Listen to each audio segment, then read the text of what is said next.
Hey, I'm Tasman Rosenfeld, one of the youth conservation directors on the board of directors for the Florida Wildlife Federation.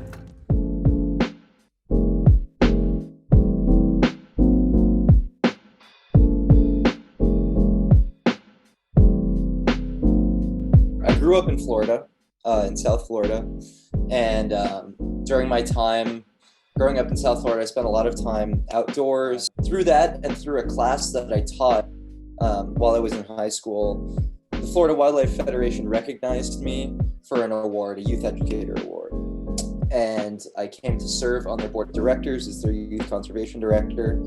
They really wanted to have a youthful voice in their organization because generally a lot of the conservation groups, especially the lobbying and litigative groups, have not only a very elderly supporter base, but also their board members are generally a bunch of like old white hunters and fishers. So they brought me on, and I've been serving with them for 2 years, and I wanted to take a leave of absence and get really a lot more involved in my role at the Federation, and get involved in their operations in less of an advisory role and more of a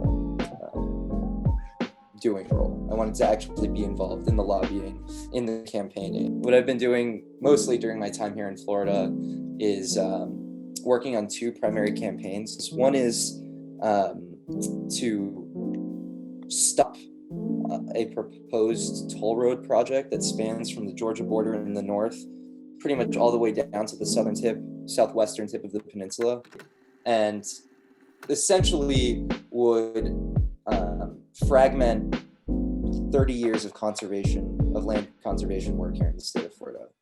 So what that means is these roads will either run directly through existing conservation lands or run between adjacent conservation lands that currently form a corridor for wildlife migration or wildlife moving through the landscape.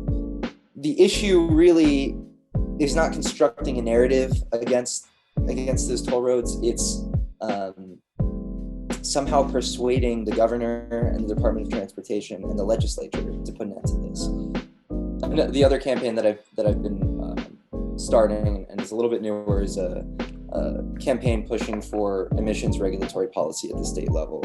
I'm absolutely hopeful, actually, that once the voice of Floridians is amplified enough for the governor and the legislature to really hear our voices, that they will make the right decisions. Some days I take off from the office and I do go into the field. I go visit various properties, or I go out and make videos for like social media and membership engagement content. So I'm a biologist, and my focus is on reptiles and amphibians. So I get to go out and make videos educating the public about my favorite obscure little salamanders or snakes.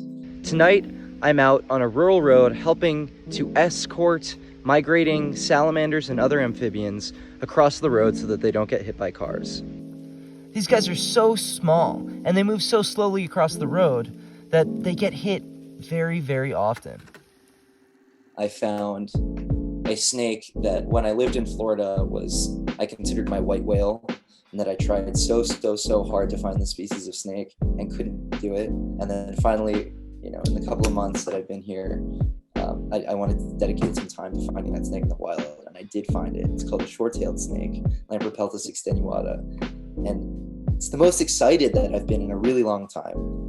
They live underground and only emerge during certain times of the year in certain conditions. So I found this one right on the edge of a storm, like right on the edge of a blowing thunderstorm.